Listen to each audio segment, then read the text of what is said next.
Picture चालू करो बे। अजय आलोक, ये सारी चुन चुन कर रेवड़ियां अपनों को बांट दी गई क्या? तेजस्वी यादव जो कह रहे हैं गलत कह रहे हैं या थोड़ा बहुत उसमें जायज भी कह रहे हैं?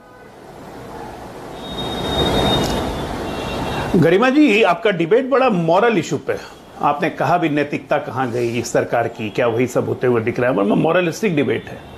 बस मॉरलिस्टिक डिबेट के एक पहलू में यह है कि एक सरकार जो 20वां साल अपना कार्यकाल पूरा करके 3 महीने के बाद चुनाव में जाएगी, तराजू के एक पलड़े पे वो सरकार है, दूसरे पलड़े पे एक ऐसा परिवार है जिसने पिछले 30 वर्षों की अपनी राजनीति में, 35 वर्षों की राजनीति में, जब से लालू जी का उदय हुआ, जनता दल को तो बने हुए, आरजेडी को बने हुए मात्र 27-28 साल हुए हैं। हाँ। उसने कभी नैतिकता को कभी ताक पे नहीं रखा। उसके साथ मॉरलिस्टिक डिबेट, इसकी भी मैं भूरी भूरी आपकी प्रशंसा कर सकता हूं, क्योंकि आप ही ऐसा कर सकती हो, कोई दूसरा तो करेगा नहीं। हाँ।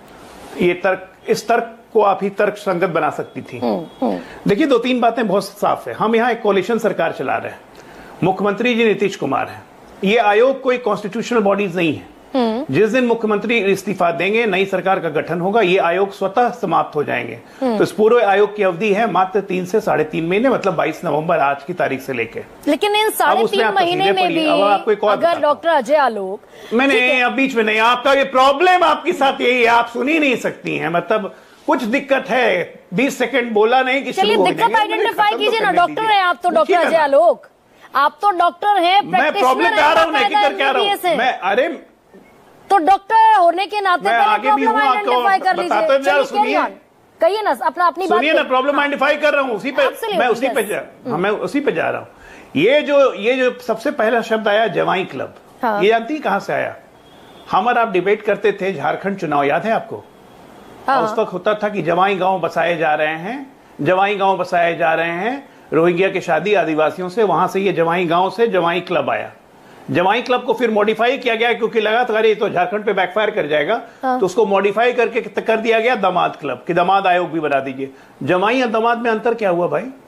रामविलास पासवान के जवाई हो गए अरुण भारती, तो चिराग पासवान के स्वाभाविक जीजा हुए, दोनों अलग अलग हुए क्या? तो ये मॉडिफिकेशन का खेल है।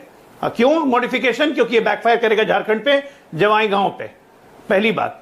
दूसरी बात, एक मुख्यमंत्री के तौर पे नीतीश कुमार एक कोalition सरकार चला रहे हैं।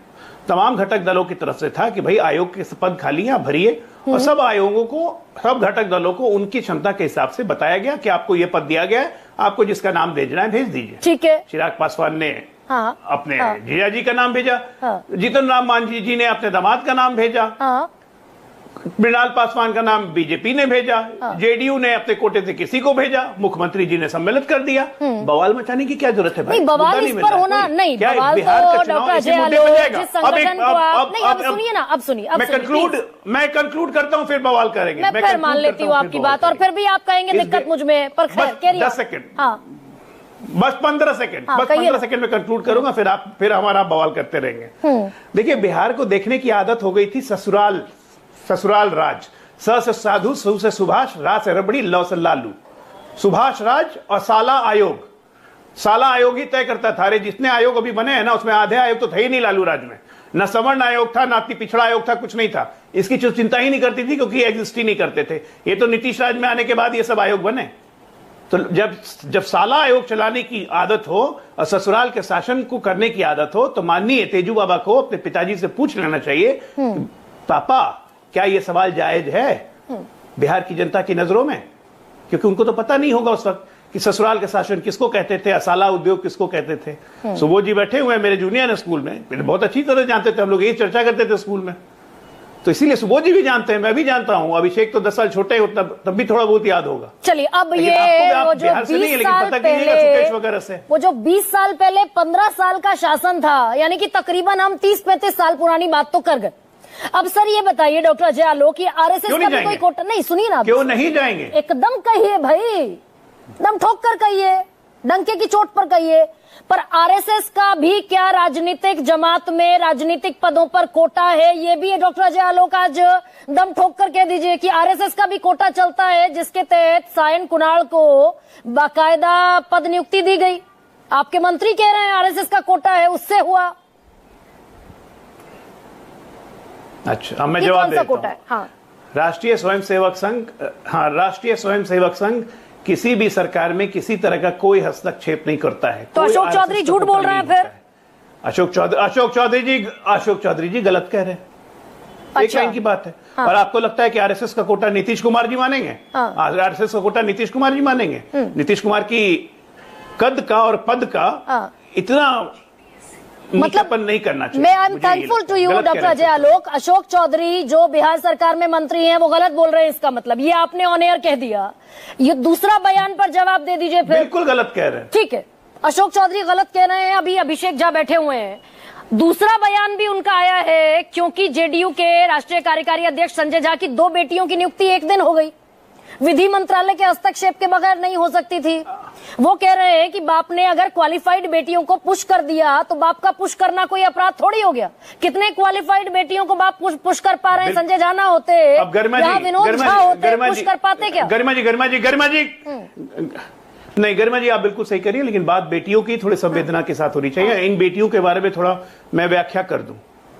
हमारे यहाँ एक नॉर्म है, नियम नहीं है कि 7 साल का एक्सपीरियंस होना चाहिए, उसके बाद आप सुप्रीम कोर्ट के लिए पैनलमेंट हो सकते हैं। ये एक नॉर्म है। हाँ। ये नियम नहीं है। It is not a rule. हमारी ये दोनों बेटियां जो हैं ये सुपर इंटेलिजेंट बेटियां हैं जिन्होंने बिहार का नाम गौरवान्वित किया है। एक हार्वर्ड से, एक स्टैनफोर्ड से स्कॉलरशिप प्रोग्राम के तहत LLB हिंदुस्तान में करने के बाद LLM वहां से करके आई। Sir I agree. मैं डॉक्टर अजय आलोक, मैं आपके साथ एक पेज पर और ऐसे लोग अगर बिहार के पैनल से एक मिनट गरिमा जी, बिहार की बेटियों की बात है, मैं बिहार की बेटियों की बात है, अपनी बात खत्म, मैं खत्म कर लूं, उसके बाद आप जरूर बोलिएगा। बिहार की बेटियों की बात है। बहुत कम बिहार की लड़कियां इतना पढ़ पाती हैं, आगे निकल पाती हैं कि वो जाके स्टैनफोर्ड और हार्वर्ड से LLM करके लौटे। और ये क्या बात है सर, क्या बात है सर, क्या बात, ये बात है। अरे सर क्या बात है। बिहार के लिए गर्व की बात है कि बहुत कम बेटियों के पिता, बहुत कम बेटियों के पिता किसी पार्टी के जो सरकार में हो 20 साल से उस पार्टी के राष्ट्रीय कार्यकारी अध्यक्ष होते हैं क्या? और बहुत कम बेटियों के पिताओं की हैसियत ये होती है कि वो विधि मंत्रालय में बाकायदा पुश कर सके अपनी बेटियों को। इसका क्या मतलब उनकी मेरिट को हम लोग कॉम्प्रोमाइज कर दें? इसका मतलब उनके मेरिट को हम लोग कॉम्प्रोमाइज कर दें जस्ट बिकॉज कि उनके पिता किसी पार्टी के कार्यकारी राष्ट्रीय अध्यक्ष हैं और एक राज्यसभा सांसद हैं, इसलिए उसके मेरिट को जगह नहीं मिले? और नहीं, क्योंकि वो पुश भी कर रहे हैं भाई इस नियुक्ति को। चाहती है डॉक्टर अजय आलोक भाई, जो नियुक्ति पर सवाल उठा रहे हैं वो उठा रहे हैं जो आज तक 9वीं फेल हैं। आप मेरी बात समझिए गरिमा जी, सवाल वो उठा रहे हैं जिन्होंने पढ़ाई को कभी महत्व ही नहीं दिया, जिनके लिए चरवाहा विद्यालय था, जो 9वीं पास नहीं कर पाए दुनिया की तमाम सुख सुविधा होते के साथ, जिसके लिए पढ़ाई कभी वैल्यू ही नहीं रहा।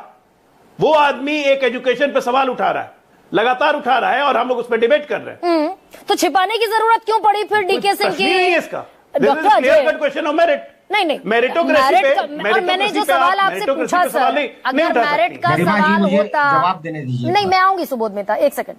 डॉक्टर अजय आलोक, मेरिट का सवाल होता तो अगर संजय झा की जगह कोई विनोद झा होता तो भी क्या 2 बेटियों की नियुक्ति एक दिन एक ही सर्कुलर के जरिए हो जाती क्या?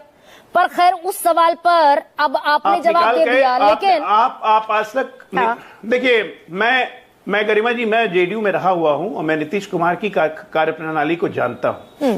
2005 से निकाल के अभी तक के सुप्रीम कोर्ट हो या हाई कोर्ट हो, एडिशनल एडवोकेट जनरल हो चाहे एडवोकेट जनरल हो, नियुक्तियों को जरा निकाल के एक लिस्ट निकाल लीजिए आप। मेरिट को कभी कॉम्प्रोमाइज किया ही नहीं गया है। नहीं तो फिर ये डीके कुमार, डीके सिंह की, मैं तो आप ही की बात को ऊपर रखती हूँ सर, और मेरे लिए आप रिस्पेक्टेड भी हैं, आप जानते हैं डॉक्टर अजय आलोक। ये बात छुपाया क्यों गया? ये दीपक कुमार सिंह की पत्नी रश्मि रेखा सिंह की नियुक्ति सदस्य राज्य महिला आयोग में नियुक्ति होनी थी, इसका सर्कुलर जारी हुआ।